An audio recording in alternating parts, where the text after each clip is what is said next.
Welcome to my YouTube channel. So in this video we are going to talk about कि how you can prepare for FMEFF for CA Intermediate November 23 examinations. So November 23 examination जो है वो आखिरी exam है जिसमें FMEFF आने वाला है. Because from the next attempt that is May 24 you won't be having FMEFF, you will be having FM and SM. So FM तो होगी but EFF नहीं होगा एंड EIS भी नहीं होगी, इसलिए दोनों पेपर्स को मर्ज करके उन्हें FM SM बना दिया, EIS भी हटा दिया, EFF भी हटा दिया. So it's a good thing because EIS और EFF दोनों ही बहुत बल्कि हैं. तो क्योंकि लास्ट पेपर है, लास्ट टाइम पेपर हो रहा है FMEFF का, so I thought why not to make a video. And जैसे बहुत रिक्वेस्ट भी आ रही थी कि FMEFF की स्ट्रैटेजी बता दो दीदी. तो here I am with the FMEFF strategy कि how you can score exemption in FMEFF. It's not tough. I too scored 70 marks in my FMEFF. So let's see how you all can score an exemption. So the first thing is which book to use. अब देखो FM में तो क्या है कि FM में तो you need to practice questions. That's the only solution of scoring good marks in FM. But जब हम बात करते हैं EFF की, तो EFF में अगर आप मॉड्यूल से पढ़ना चालू करते हो तो आई थिंक उसका इनपुट आउटपुट रेशियो बिल्कुल मैच नहीं करता है. मतलब 40 मार्क्स के लिए जो उसकी बुक है EFF की वो बहुत बल्कि है, बहुत ज़्यादा बल्कि है. आई थिंक वो वर्थ इट नहीं है पढ़ना.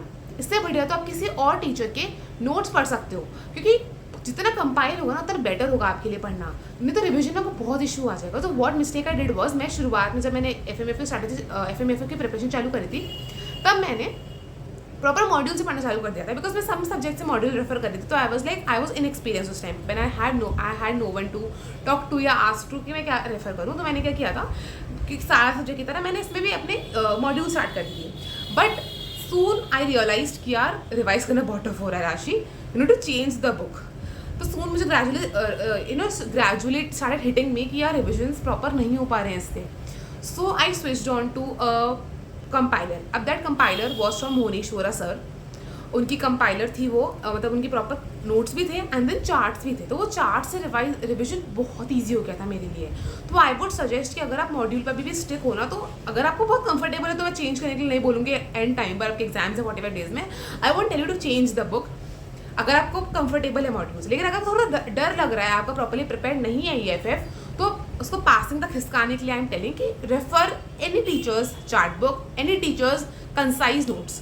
क्योंकि देखो EFF में जो होता है वो जो क्वेश्चंस आते हैं वो 2 या 3 नंबर के आते हैं. तो आपको बहुत बड़ा तो लिखना नहीं है, आपको बहुत सारा कंटेंट लिखना है उसमें. आपको सिर्फ सारे कंसेप्ट पता होना चाहिए, क्योंकि 2-3 मार्क के क्वेश्चन आते हैं. उसमें ऐसा तो है नहीं कि आपको यार 10 पॉइंट्स लिखने हैं या 12 लाइन लिखनी है, ऐसा कुछ नहीं है. 2-3 आंसर में आपको सिर्फ 5 या 6 लाइन लिखनी होती हैं.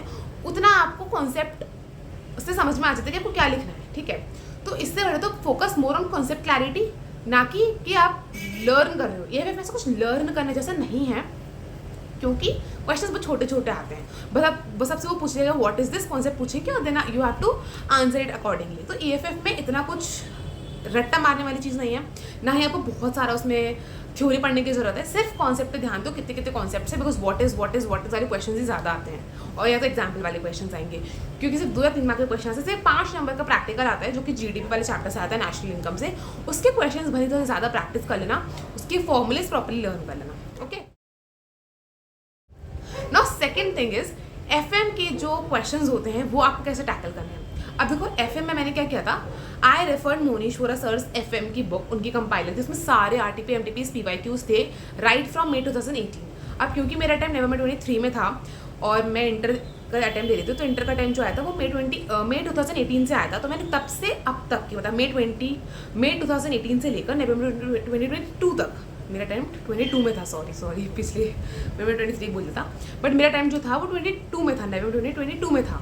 ठीक है, तो मेरा जो तो मैंने May 18 से लेकर November 2022 तक के सारे RTP MTPs PYQs कवर किए थे FM में तो स्पेसिफिकली.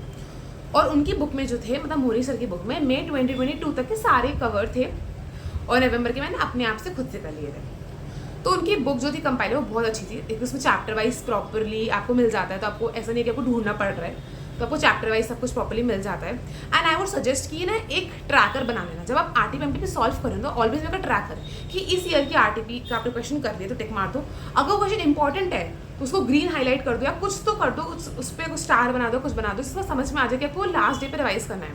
जिससे आपको लास्ट डे के लिए भी कंपाइलर रेडी हो जाएगा कि आपको लास्ट डे पे ये पर्टिकुलर क्वेश्चन सॉल्व करने हैं। तो whenever you are solving any question from RTP MTP PYQ, always make a track of it, always write कि यार May 18 का जो आरटीपी का क्वेश्चन था इंपॉर्टेंट था, फिर जो नवंबर 18 का आरटीपी का क्वेश्चन था वो सो था, तो उसको स्टार मार्क में स्टिक कर दो कि आपने कर लिया, आपको दिखेगा क्या है आपने कर लिया, ठीक है। Also you can make a Google sheet for it, Google sheet पे आप कॉलम्स में आरटीपी एमटीपी लिख के, यहाँ ईयर्स लिख के उसको ट्रैक कर सकते हो। And this is how it is done कि अपनी स्टडीज को कैसे छोटा कर सकते हो, बिकॉज सिलेबस बहुत है एफएमएफएफ का, आपको उसको कंपाइल करना आना चाहिए कि आप उसको कंसाइज कैसे कर सकते हो। कंसाइज एएफएफ का मैंने बताया कैसे कर सकते हैं, एफएम में आप ऐसे कर सकते हो, आरटीपी एमटीपी पीवाईक्यूज के क्वेश्चंस को आप सर की बुक से कर सकते हो और उसको ट्रैक रख सकते हो। एंड जो मॉड्यूल के क्वेश्चन वो तो आपको पूरे करने ही है, उसको करो और मॉड्यूल में टिक लगाते जाओ कि यार एलडीआर क्वेश्चन है, एलडीआर मतलब लास्ट डे रिवीजन क्वेश्चन है, या फिर स्टार मार्क कर दो या तो कुछ भी अपना हाईलाइट कर दो जिससे भी आप यूज करते हो।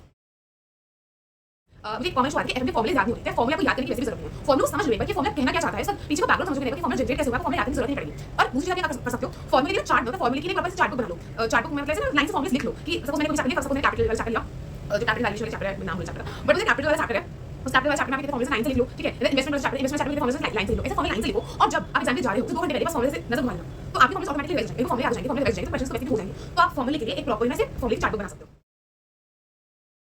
And the last thing is giving a mock test. Mock test भले ही 1-2 लेकिन देना जरूर, क्योंकि आप जो 3 घंटे लगातार बैठ के प्रैक्टिस करते हो ना, वो बहुत इंपॉर्टेंट होती है पेपर से पहले। आप सीधा कर पेपर लिखोगे ना जाके 3 घंटे का, आपका हाथ नहीं चलने वाला है। थोड़ा सा एक बात 3 घंटे बैठ के शांति से एफएमएफ के ऊपर लिखना, उसके बाद उसको इवैल्यूएट करना, अपने मिस्टेक्स देखना, वही आपकी एक सच्ची प्रैक्टिस कहलाती है।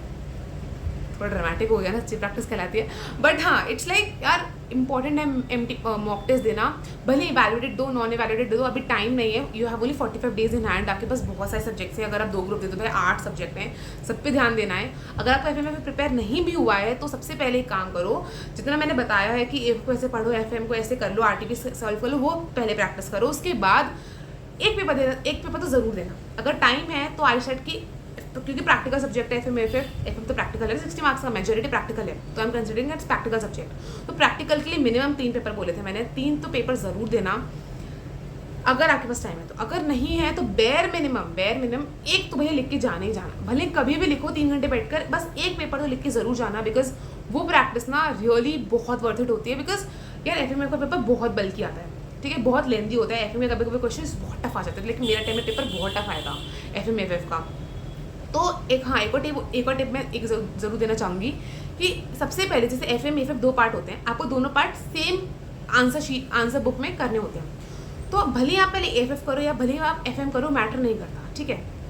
अब देखो सबसे पहले वो पार्ट अटेम्प्ट करना जिसके क्वेश्चन को प्रॉपर्ली आते हैं। सबसे पहले क्वेश्चन पेपर पूरा पढ़ना, ठीक है। सबसे पहले क्वेश्चन पेपर पूरा पढ़ने के बाद आप फिर एनालाइज करना कि आपको सबसे अच्छा पार्ट कौन सा आता है, आपको एफएम अच्छे से आता है, फिर एएफएफ अच्छे से आता है। जो पार्ट अच्छे से आता हो उसको पहले अटेम्प्ट करना, ठीक है, बड़ा लिख देना ईएफएफ इकोनॉमिक्स और फाइनेंस बड़ा लिखकर उसके बाद अटेम्प्ट करना चालू कर देना।